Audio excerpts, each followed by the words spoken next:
Hello viewers, আসসালামু আলাইকুম। Welcome back to মাহিরাস মামা ইউটিউব চ্যানেল এবং ফেসবুক পেজ থেকে।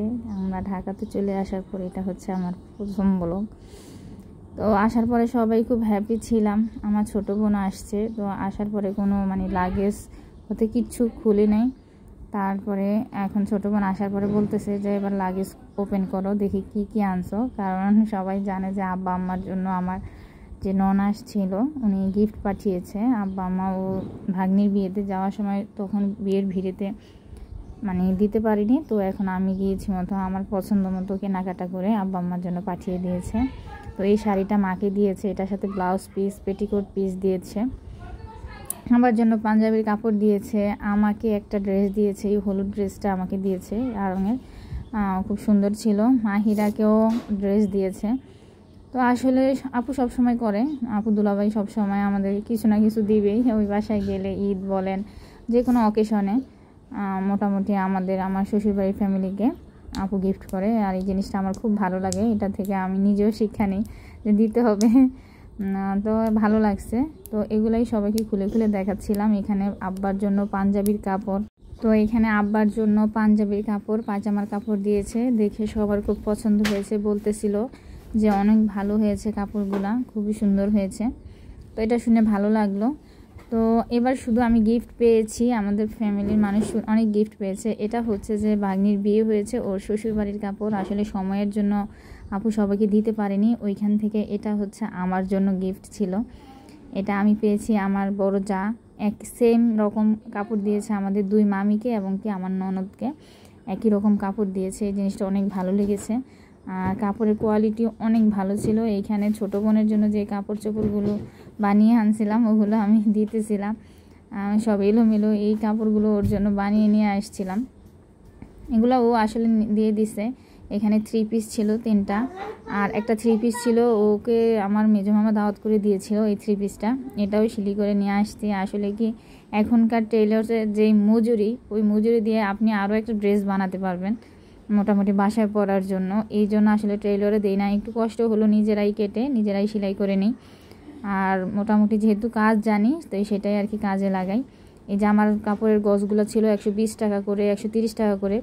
আর কাপড়ের কোয়ালিটিগুলো ভালো, কারণ আমার বোন এখন ইউজ করতেছে, যেহেতু আমি অনেক দিন পরে ব্লগটা আপলোড করতেছি।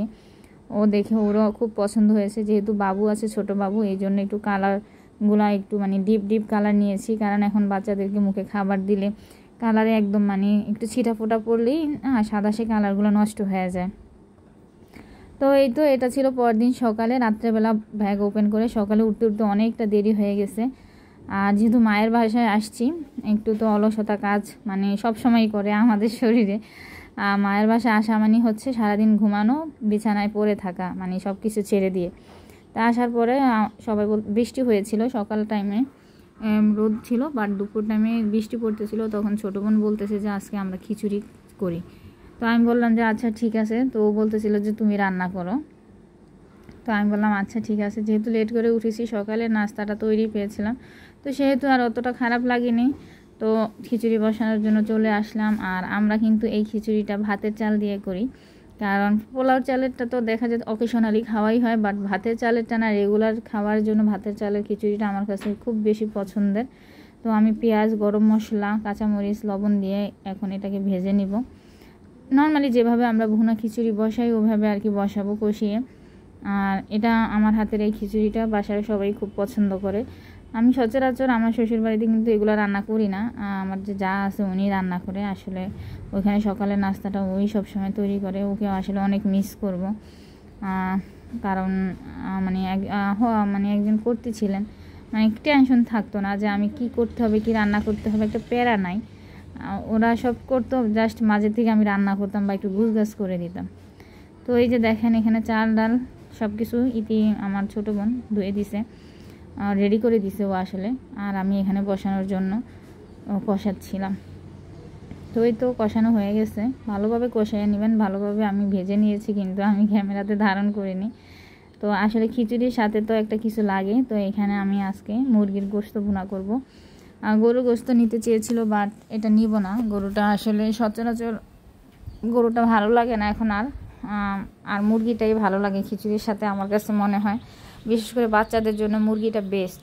কারণ ওরা গরুর মাংসটা অতটা নিতে পারে না আর খায়ও না। আমার মেয়ে তো মানে গরু মাংস খাবে একদম পিছলা পিছলা যে মাংসটা আছে ওই মাংসটা একটু খাবে, এছাড়া ও নেয় না। মানে একদম খান্ডা মাংস যেটা রানের মাংস ওটা ও খেতেই চায় না। সিনার মাংসটা একটু কুরকুরি থেকে বের টের করে দিলে খাবে। তো ভাতের চাল যেহেতু খিচুড়ি একটু পানির পরিমাণটা বেশি লাগে আর কি। তো খিচুড়ির সাথে আসলে এক পদ ভর্তা না হলে ভালো লাগে না। এখানে আমি কলার চিকলা ভর্তা করেছিলাম, এটা একটু অন্যরকম করে সরিষা দিয়ে ভর্তা করেছিলাম। এটা আমি আমার শ্বশুরবাড়ি থেকে শিখেছি। আর এই তো আমাদের রান্নাবান্না শেষ, খাওয়া দাওয়া শেষ। আমি টেবিলে এসে দেখি যে সবার খাওয়া দাওয়া শেষ, এখন শুধু আমি বাকি আছি। এই যে দেখেন প্লেটের অবস্থা, তো সেটাই আপনাদের সাথে শেয়ার করলাম। আরও আচারও নিয়েছে। তো এই তো আজকের ভিডিও এই পর্যন্তই। সবাই ভালো থাকবেন, সুস্থ থাকবেন। যারা আমার চ্যানেলে নতুন তারা অবশ্যই সাবস্ক্রাইব করার অনুরোধ রইল। আর ভিডিওটা দেখার সময় অবশ্যই একটা লাইক দিয়ে দেখবেন। তো আজকে এই পর্যন্তই। আল্লাহ হাফেজ।